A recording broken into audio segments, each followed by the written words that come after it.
Hi, this is Dennis with Second Chance Tackle. It's that time of the week again. We're going to look at what the delivery people have brought to us over the last few days.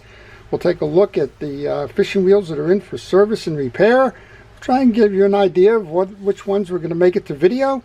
And maybe we'll go through a little bit of the history or a little bit about how that reel was used while we do some of the unpacking. Looks like the delivery people have been busy, so let's get started. If you like these kinds of videos, I want to encourage you to subscribe to my channel. If you do subscribe to the channel, please use that notification button. You'll know when I'm posting, and you'll have a chance to see what it is that I will be working on. Well, the first one comes in from John. John is in Wisconsin. John's done a fine job of kind of sort of packing this one. Looks like we have a plastic bag, and I kind of wish that we didn't use it this way. Please put stuff in boxes when you ship. If only everybody else could be as good about the situations as we are. Okay, if I remember correctly, this one is the Shakespeare 2401, and I think we have a bail issue with this one, if I recall. Yeah, we have a bail that's not firing here, and well, we'll see what we can do.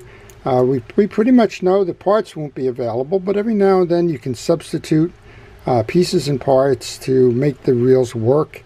This one, I believe, had an auto trip on it, and well, that's broken off here. So we're going to have to see what we can do about that and see if we can put that back together and get it so that John can take it fishing again. I think if I remember the story, John's had this one a very long time. That Easy Cast feature broke off quite some time ago, and well, he continued to fish it, and now the override kind of has failed. He's looking for an assist. All right, next one. Or at least we got fragile marked on these. This one comes in from Chris in West Virginia. Let's see if we can go to that safe opener here that David provided. Does work good. I've had some issues with it just when it's over taped and the like, but for the most part, that's been a good alternative to my my box cutter razor knife, if you will. We've got a Michelin, and this one came in. Bail doesn't close. All right, that's kind of an unusual one. We got it opened. All right, so this is the one I call the ballerina bail, and generally speaking, it's a lack of oil. So should we see if we can work our magic? I don't know. Let's put a little squirt here. The bail is a little bent. I can see that already. But if we get it there, we get it on the inside of the trip lever. We work it back and forth here. Kind of do a little bit of work there. Look at that. It's already working for a clip. So if you have an issue like this where the bail doesn't close, first guess is it's penetrating oil. Now this one also has a bent bail. I can tell that because the gap here is a little too wide, so we'll work to take the tension out of that. You can see how it's gotten pushed over that way. This should be kind of an equal arc here, and it's not an equal arc. There's a high side there, which means somewhere along its life it hit in here, pushed everything to the right. But the first part we fixed certainly closes. Now we want to get it aligned properly. So all that was a little squirt of penetrating oil. Amazing what you learn. But we'll do a whole service on this one for Chris when we get to that. But again, remember, if you see a bail where the spring is actually flipped the bail, but the bail kind of gets stuck halfway, well, try a little of that oil. That actually is one of the most popular videos I've ever posted on my channel, is what to do when your bail doesn't flip. And it shows you about rebending the reel in addition. Okay, let's see if we can get this in again. This one comes in from, I think this came in from Florida, but I don't see where the tag is. I don't know why I thought Florida. Maybe the postal code? No, this one comes in from Rhode Island, not Florida. I guess the post office, if they had an issue with this delivering it to me, would be a little bit of an issue because, well, nothing quite there. Okay, what do we have here? We have Nick from Rhode Island. He's sending me in a Tranks, and I believe he said this one's pretty much new. He's had some issues with it. So I don't know, but we'll do a Tranks here. I've done a video on the Tranks. We'll find out what's going on there. I'll have to go back to the email, but I will try to do a video on the Tranks. This is the one of the early ones, not early, one of the ones that has made it to salt water, right? Low profile bait casting reels traditionally were casting reels. And then, well, with the advent of the braided line and stronger forms, folks started using these in the saltwater environment. They become popular, and now even Penn, in addition to some of the others, have come out with these profile bait casters for the inshore saltwater scene. And the Tranks is one of them. The Daiwa Lexa is another. And I think Penn is actually called the Squall. I'm not sure what the additions of those are, but yes, the Squall. Okay. This one comes in from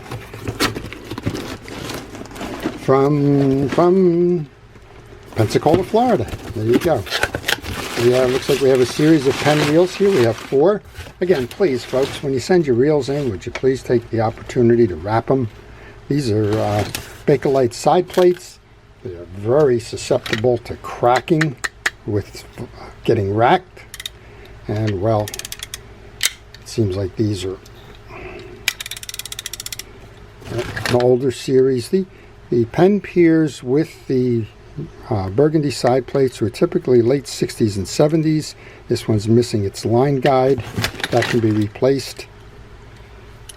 These do show the obvious wear over time. And yep, we got 3 209s. We'll get those all serviced and back, and get them out there ready to rock and roll again.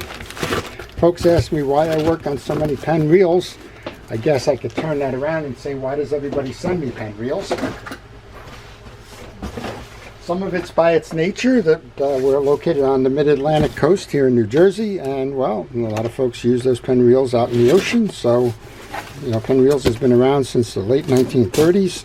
They've always specialized in saltwater fishing. And, well, that's one of the reasons, because the locals bring them in. And then there's the some of it from just a popular brand, popular issues, and, well, people know that I work on them, so they send them.